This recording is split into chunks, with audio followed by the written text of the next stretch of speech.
Licenciado Papo Fernández, gracias por esa interesantísima presentación y motivación de mi obra. Al doctor José Rodríguez, el médico de la comunidad. Al licenciado Darío La Antigua, el protagonista en gran parte del éxito de Poxano y del éxito mismo de esta comunidad. Y a don Víctor, gracias por acompañarme en esta presentación. También a ustedes, muchísimas gracias por estar aquí presentes. Tantas cosas bonitas se han dicho del ratondigital.com que me resta poco decirles en términos de hacer una motivación para que puedan acceder a esa lectura. En 1986 yo tuve la oportunidad de ingresar a un círculo de lectores Fragmentos, recuerdo el nombre. Era un grupo de muchachos, mozos, adolescentes, como lo era yo entonces, que hurgábamos en los libros y nos metíamos en temas tan profundos como la filosofía de Federico Nietzsche. Anduvimos por los algarrobos de Virgilio Díaz Grullón y por muchos otros. Un año más tarde ingresé al taller literario Litera que fundó el doctor Víctor Estrella en Santiago, y ahí paseamos un poco por el campo de la poesía, por el campo de la literatura en cuanto al concepto, en cuanto al significado. Pero después nos atrapó la profesión, ya periodista, ya abogado. Había que decidir qué camino tomar. Y ciertamente el periodista derrotó al abogado con el tiempo. Pero teníamos esa inquietud, esa vena literaria que habíamos anhelado en los tiempos en que dábamos la literatura del bachillerato. Después que incursionamos en aquellos círculos literarios, que aprendimos a conceptualizar un poco sobre los libros, sobre los autores, sobre la literatura misma. Y yo decía, algún día tendré yo la oportunidad de hacer algo que se pueda publicar. Entonces vino el concurso de ensayos del Colegio Dominicano de Periodistas y obtuve el beneficio del primer lugar. Entonces comencé a creerme que había algo de escritor en mí. Para el año 2002 se dio un proceso muy interesante en Santiago, un hecho político, una pugna por una decisión de la Junta Central Electoral que le daba la victoria a un candidato, pero la sociedad de Santiago estaba alborotada en ese momento porque entendía que se había errado el resultado. Yo estaba ahí como testigo, yo estaba ahí como periodista, cubriendo para entonces para el periódico El Nacional, para el periódico Hoy y para la revista Ahora. Yo era solo un periodista, pero me di cuenta que fue tanta la información que logré que no cabía en las páginas del Nacional, del Hoy, de Ahora, y que había mucha información que se iba a perder simplemente porque no había espacio, no había el supremo interés de los medios para darle aquí esencia a ese material. Entonces surgió la idea de escribir un libro, un ensayo político, un tema comprometedor, porque de allá para acá viene el dedo índice, como decía Papo Fernández, el color del cristal con que se mira. A quien le perjudica esto ve las cosas en sentido inverso, y yo quería ver las cosas en sentido periodístico, en sentido objetivo y en el sentido del escritor.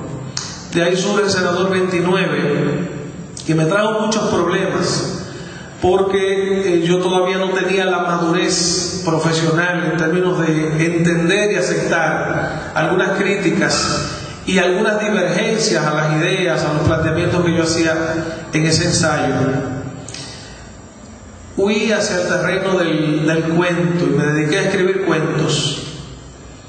Digo, por lo menos haciendo cuentos no voy a tener a estos políticos detrás de mí haciendo divergencias de las cosas que escribo. Y escribí uno y otro en esa línea de cuentos. Y de repente la Feria del Libro, el Ministerio de Cultura decidió escoger uno de esos cuentos. Y yo comencé a entender que había algún material que valía la pena ahí. Cuando en la calle, cuando en alguna actividad en la universidad, me encontraba con alguien que me hacía alusión a algunos de los cuentos, incluso a algunos de los personajes de esos cuentos. El público, cuando los lee, quisiera que la historia termine de un final diferente, o que el personaje haga esto o aquello, pero con eso me estaban retroalimentando de que las historias habían despertado cierto interés. Sin embargo, hacer cuentos es escribir ficciones, es escribir sin, digamos, un nivel de responsabilidad como para asumir temas que comprometan al autor por sus expresiones, por sus planteamientos, por sus conceptualizaciones. Entré en el campo de la bitácora, había que ponerle un nombre, y pensé en el mouse, en el ratón que tiene la computadora como instrumento, y le bauticé como el ratón digital. Y comencé a escribir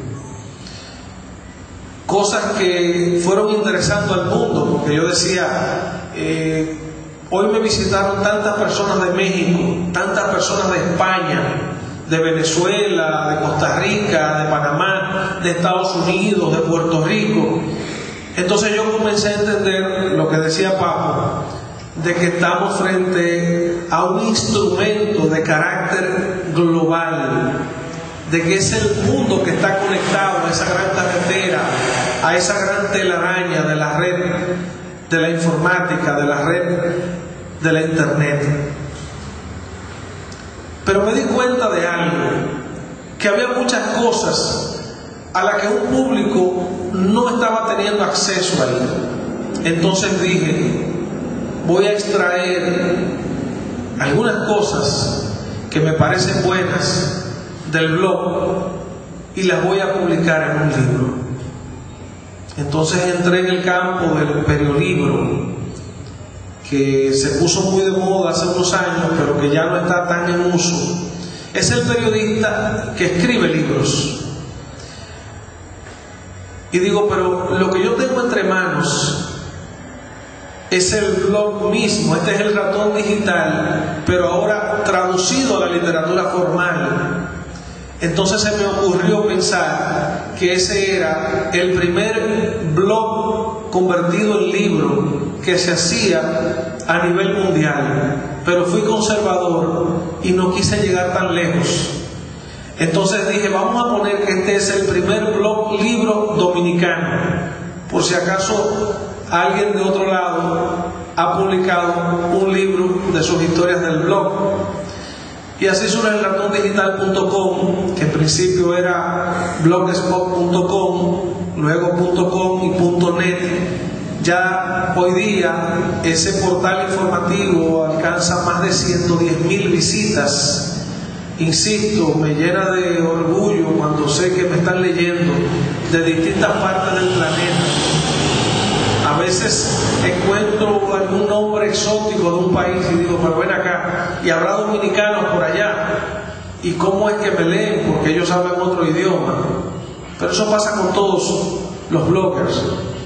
Hace un rato se discutía en el Club de la Coxana el tema de la ley de incentivo al desarrollo fronterizo, y Juan José Rodríguez, un periodista valioso que ha parido a esta comunidad, levantó la mano para decir que había que crear un instrumento para defender la ley, porque esa ley era el soporte en gran medida del desarrollo y del futuro económico de las 7 provincias que integran la frontera.